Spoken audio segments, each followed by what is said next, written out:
오늘 아침을 여는 말씀은 에스겔 2장 1절에서 5절 말씀입니다. 그가 내게 이르시되 인자야 내 발로 일어서라 내가 내게 말하리라 하시며 그가 내게 말씀하실 때에 그 영이 내게 임하사 나를 일으켜 내 발로 세우시기로 내가 그 말씀하시는 자의 소리를 들으니 내게 이르시되 인자야 내가 너를 이스라엘 자손 곧 패역한 백성 나를 배반하는 자에게 보내노라. 그들과 그 조상들이 내게 범죄하여 오늘까지 이르렀나니 이 자손은 얼굴이 뻔뻔하고 마음이 굳은 자니라. 내가 너를 그들에게 보내노니 너는 그들에게 이르기를 주 여호와의 말씀이 이러하시다 하라. 그들은 패역한 족속이라. 그들이 듣든지 아니 듣든지 그들 가운데 선지자가 있음을 알지니라. 아멘. 에스겔 2장은 에스겔이 하나님께 부르심을 받는 이야기를 전해주고 있습니다. 하나님은 에스겔이 누구이며 그가 받은 사명이 무엇인지 그리고 그 사명을 어떻게 감당해야 하는지 말씀해 주십니다. 먼저 에스겔은 누구입니까? 하나님은 에스겔을 인자라고 말씀하십니다. 1장에서 말로 형용할 수 없는 신비스러운 환상을 보았던 에스겔에게 하나님의 음성이 들리는데 하나님은 에스겔아라고 부르지 않습니다. 인자야 라고 부르셨습니다. 이 호칭은 에스겔서에서 무려 93번이나 사용되었습니다.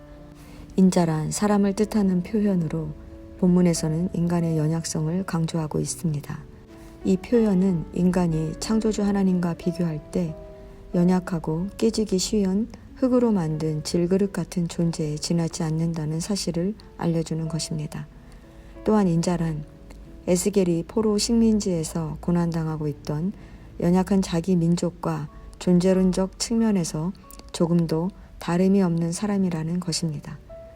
하나님은 이렇게 연약한 에스겔을 부르십니다. 연약한 자가 어떻게 사명을 감당할 수 있을까요?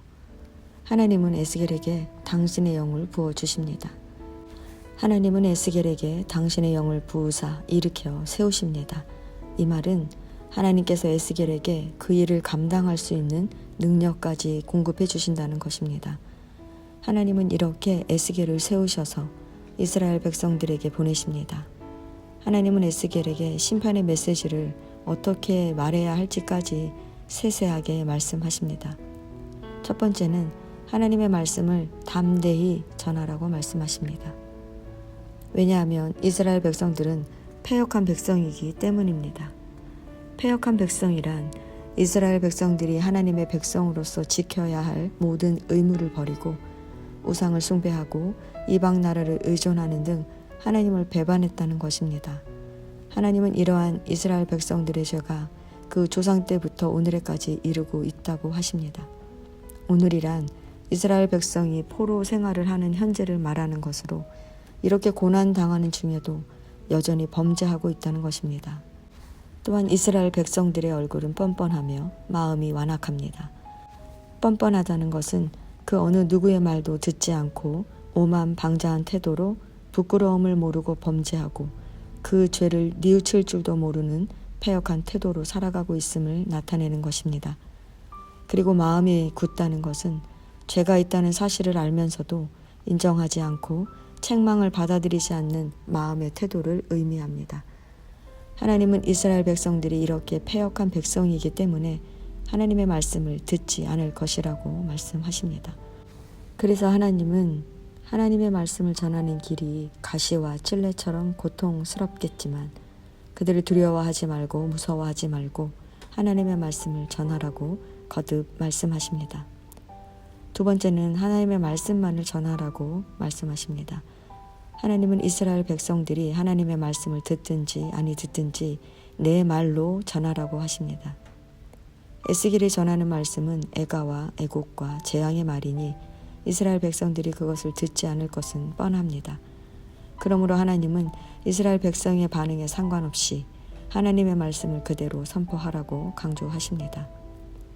선지자는 자칫 자신의 생각과 말을 선포하기 쉬운데 선지자가 감당해야 할 사명은 하나님의 말씀대로 하는 것입니다. 하나님은 에스겔에게 당신이 주는 말씀을 패역한 이스라엘 백성들처럼 거역하지 말고 내 입을 벌리고 내가 내게 주는 것을 먹으라 말씀하십니다.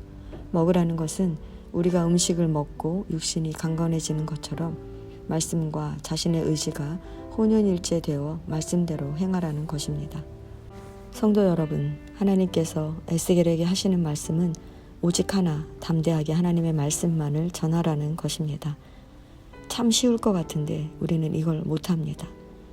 왜냐하면 듣지도 않을 이스라엘 백성들에게 왜 하나님의 말씀을 전해야 하는지 이해되지도 않고 우리 생각에 이 방법이 미련해 보이고 더 좋은 방법이 있을 것 같기 때문입니다.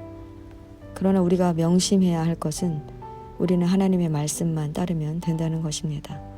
5절에 그들이 듣든지 안 듣든지 그들 가운데 선지자가 있음을 알지니라 라는 말씀처럼 그들로 하나님의 말씀을 듣게 하는 것이 에스겔을 세운 이유라는 것입니다. 제 경우에도 사역을 감당하면서 하나님이 왜 이렇게 하시는지 깨닫지 못할 때가 너무 많습니다. 그때마다 다른 방법을 강구해야 하는 건 아닌지 생각하게 됩니다. 그러나 하나님은 당신의 말씀대로 행하라고 분명하게 말씀하십니다. 선지자뿐 아니라 우리도 매일 하나님의 말씀을 듣습니다. 우리가 하나님의 말씀을 들을 때는 우리가 할 수 있을까를 따져보면 안 됩니다. 왜냐하면 하나님은 우리가 인자, 연약한 사람이라는 것을 알고 계시기 때문에 우리에게 능력을 더하셔서 일하게 하실 것이기 때문입니다. 말씀으로 하루를 시작하시는 성도 여러분, 오늘 내게 말씀하시는 하나님의 말씀에 귀 기울이시기 바랍니다. 바르게 듣고 가감하지 말고 그대로 순종하시는 하루 되시기를 바랍니다. 하나님은 여러분의 순종으로 당신의 일을 이루실 것입니다.